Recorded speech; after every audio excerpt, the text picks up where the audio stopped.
Students, welcome to भारतनाज biology classes.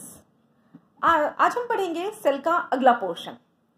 पिछले video में हमने किया था शेप्स ऑफ द सेल और ये बात पे हम डिस्कस कर रहे थे कि आरबीसी डू नॉट हैव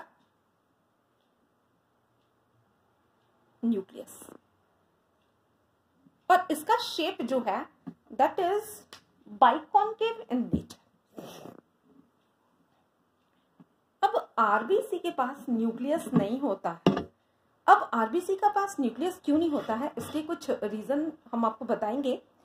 जैसे फॉर्मेशन ऑफ आरबीसी है वो बोन मैरो में होता है। जब फॉर्मेशन होती है तो न्यूक्लियस होता है और सारे मेटाबॉलिज्म को कंट्रोल करता है।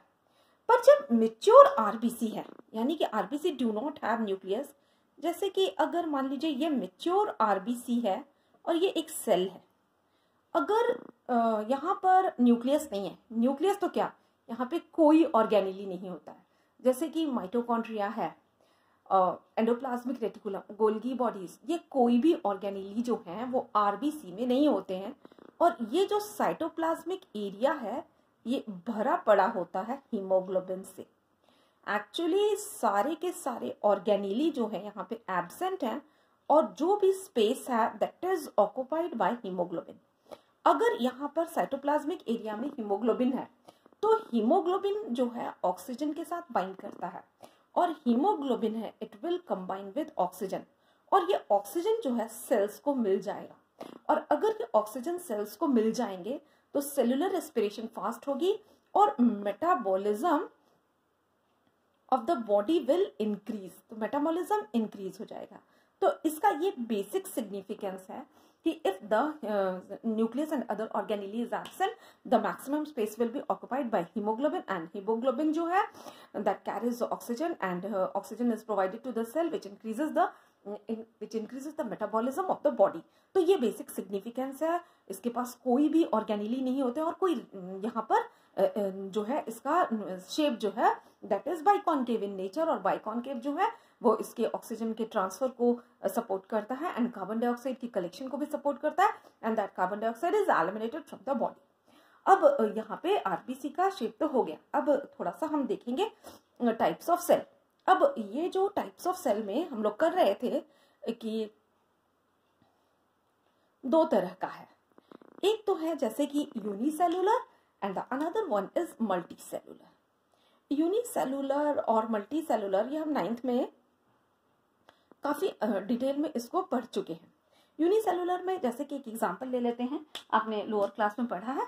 एक सिंपल सा एग्जांपल हम ले रहे हैं दैट इज अमीबा। और एक सेल में यूनिसेलुलर जो है एक सेल है, इसकी पूरी की पूरी बॉडी का मेटाबॉलिज्म इसी एक सेल से रेगुलेट होता है। तो ये जो है unicellular organisms are less efficient because अगर मान लीजिए एक सेल है, सेल का कोई सारा मेटाबॉलिक प्रोसेस करना है, respiration, reproduction, excretion, all the functions are dependent literally on the one cell, so the organism becomes very much less efficient। and multicellular organism जो है जैसे ह्यूमन बीइंग, एक एग्जांपल के लिए लेते हैं, जैसे बहुत सारे ऑर्गेनिजम्स हैं जो कि मल्टीसेलुलर है। तो यहाँ पर एक फिनोमिनन होती है जिसको हम पिछले वीडियो में पढ़ चुके हैं, उसका नाम है डिवीजन ऑफ लेबर। और डिवीजन ऑफ लेबर होने से ऑर्गेनिज्म इंक्रीजेस द एफिशिएंसी। अब मुझे लगता है कि इंक्रीजेस द एफिशिएंसी, जैसे कि मान लीजिए एक सिंपल सा हम लोग एग्जांपल लेते हैं। अगर रेस्पिरेटरी डिवीजन ऑफ लेबर का मतलब रेस्पिरेटरी सिस्टम अलग है, सर्कुलेटरी अलग है और डाइजेस्टिव अलग है। अगर मान लीजिए किसी को रेस्पिरेटरी सिस्टम में प्रॉब्लम है तो सर्कुलेटरी सिस्टम को कोई फर्क नहीं पड़ता है। तो इस तरह से मल्टीसेलुलर ऑर्गेनिज्म का बेटर सर्वाइवल होता है, बेटर एफिशिएंसी होती है। ये एक मॉडर्न कैरेक्टर है and unicellular is a primitive character. अब थोड़ा सा हम लोग फोकस करेंगे टाइप्स ऑफ दूसरे टाइप ऑफ सेल्स पे, जैसे कि यहाँ पे आता है, ये है टाइप्स ऑफ सेल में दो प्रकार के हैं। एक को हम कह रहे हैं प्रोकैरियोटिक सेल और दूसरा को हम कह रहे हैं दूसरे को यूकैरियोटिक सेल। और ये भी हमने क्लास 9th में इसकी डिटेल स्टडी काफी की हुई है, काफी ये आपको आता होगा। प्रो मतलब होता है प्रिमिटिव और कैरियो का मतलब होता है न्यूक्लियस। यानी कि इट पजेस प्रिमिटिव न्यूक्लियस, और इसके पास यू है मॉडर्न न्यूक्लियस। ये सेल जो है प्रिमिटिव है, जब लाइफ ओरिजिनेट हुई है तो पहले आने वाले को प्रोकैरियोटिक सेल बोलते हैं, और जो एडवांस है दैट इज यूकैरियोटिक सेल। अब प्रोकैरियोटिक सेल के हमको थोड़ा सा समझेंगे, क्योंकि डिटेल स्टडी अभी एडवांस स्टडी करनी है। एग्जाम्पल मुझे जहां तक लगता है आपने इसको 9th में अच्छे से पढ़ रखा है, और यूकैरियोटिक के भी एग्जाम्पल्स आपने अच्छे से पढ़ रखे हैं।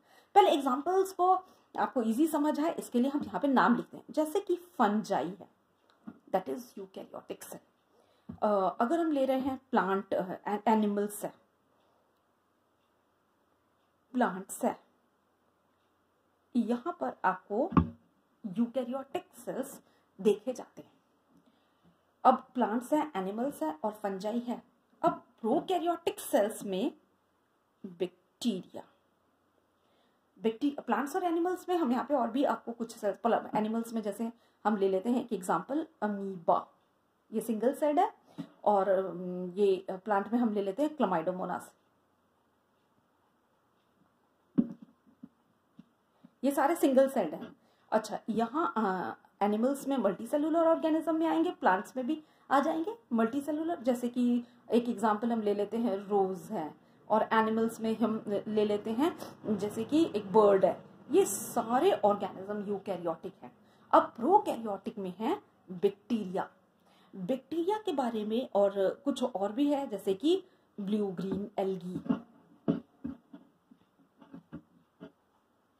ये लोअर क्लास में भी हमने नाम पढ़ा हुआ है, इसको डिटेल स्टडी हम लोग पढ़ेंगे। और ये है प्रोकैरियोटिक सेल। इनका न्यूक्लियस जो है थोड़ा प्रिमिटिव टाइप का होता है, और यहां पर न्यूक्लियर मेम्ब्रेन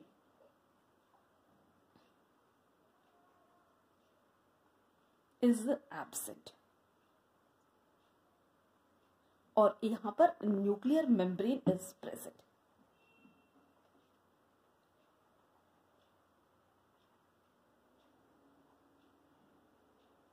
यहां जो न्यूक्लियस है उसे हम कहते हैं न्यूक्लियोइड मास, और ये वाले में आप देखिए कि जो न्यूक्लियर मेम्ब्रेन है वो इस तरह से प्रेजेंट है। डायग्राम को देखिए, न्यूक्लियोइड मास और यहां पर न्यूक्लियर मेम्ब्रेन इज एब्सेंट। एक आपको प्रोकैरियोटिक सेल के बारे में आपने लोअर क्लास में पढ़ा है, mitochondria is absent, chloroplast is absent, Golgi body is absent, endoplasmic reticulum is absent. ये सारा कैरेक्टर प्रोकैरियोटिक सेल का है। यहां समझने वाली बात यह है, जिस जिस ऑर्गेनेली के पास मेम्ब्रेन होते हैं वो सारे के सारे ऑर्गेनेली प्रोकैरियोटिक सेल में एब्सेंट होते हैं। जैसे माइटोकॉन्ड्रिया भी डबल मेम्ब्रेन है, ये हम 9th में पढ़ चुके हैं। क्लोरोप्लास्ट है, डबल मेम्ब्रेन है, एब्सेंट। गोल्गी है, सिंगल मेम्ब्रेन है, वो एब्सेंट है। एंडोप्लाज्मिक रेटिकुलम वो एब्सेंट। सारे मेम्ब्रेन ऑर्गेनेली जो है एब्सेंट है, और सारे मेम्ब्रेन ऑर्गेनेली यूकैरियोटिक सेल्स में प्रेजेंट है। अब प्रोकैरियोटिक में एक चीज अच्छे से प्रेजेंट होता है, दैट इज राइबोसोम। ये यूकैरियोटिक में भी प्रेजेंट है।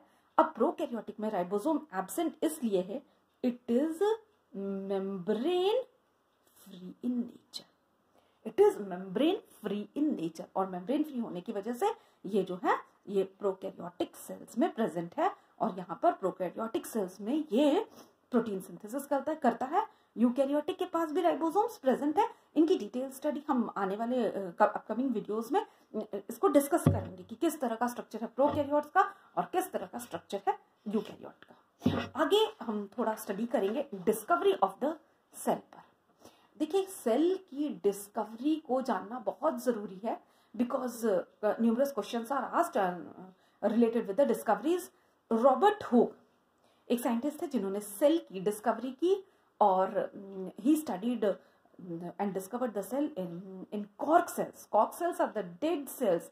He observed some honeycomb like compartments. Diagram में हमने ड्रॉ किया है honeycomb like compartments है, और इन्होंने नाम दे दिया एक एक जो honeycomb compartment है सेल, और यहाँ से नाम पड़ गया cell. So and he also wrote a book which is known as Micrographia. लेकिन ये सेल्स तो डेड सेल्स थे। पहली बार जो लिविंग सेल थी वो डिस्कवर किया गया था एंटोन वैन ल्यूवेनहॉक के द्वारा। In 1673, he observed bacteria, protozoa, sperms, RBC, etc. यानी numerous living cells were discovered. क्योंकि एडवांस हो रहा था सारा रिसर्च और यहाँ पे हमें लिविंग सेल मिल गया. इसके कुछ देर बाद, कुछ समय बाद, Robert Brown discovered the presence of nucleus in the cells of orchid root. Orchid एक फ्लावरिंग प्लांट है और ऑर्चिड के रूट में दिस वाज डिस्कवर्ड. आगे साइंटिस्ट आए और उन्होंने देखा living semi fluid substance was observed by Dujardin and he named the same as sarcode. कि सारकोड आखिर क्या है? तो सारकोड जो है वो उन्हें सेमी फ्लूइड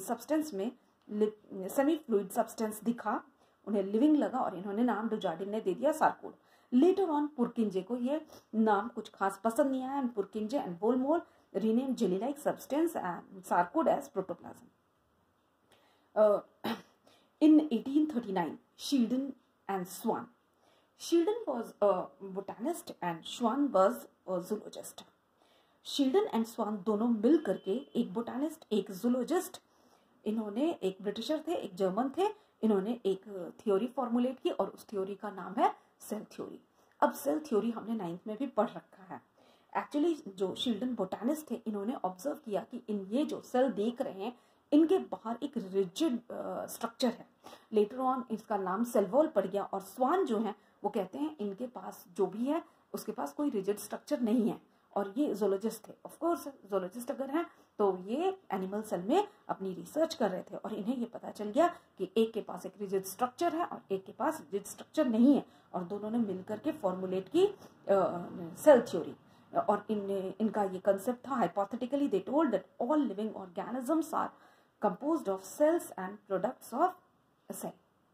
यहाँ पर सेल थ्योरी कंप्लीट हुई नहीं थी. लेटर फेज में रुडोल्फ विर्को 1835 में उन्होंने एक्सप्लेन किया कि ये जो भी सेल्स है वो सेल्स आते कहाँ से हैं. तो he told that he give the concept the cells divided and new cells are formed from pre existing cells and he give the phrase ओमिनस सेलुला ई सेलुला. और यहाँ से पता चल रहा है कि सेल्स जो हैं वो प्री एग्जिस्टिंग फॉर्म कोई तो है जिससे कि अराइव करते हैं. और आज के लिए बस इतना ही और नेक्स्ट वीडियो में हम आगे का की स्टडी करेंगे. ये जो सेल की नोट्स है इसका ये गूगल ड्राइव में पड़ा हुआ है. जहाँ पे ये पड़ा हुआ है मेरे चैनल के गूगल ड्राइव में मैं इसके लिंक डिस्क्रिप्शन बॉक्स में आपको डाल दूंगी. आप नोट्स को डाउनलोड कर लीजिएगा. Those are all handmade notes.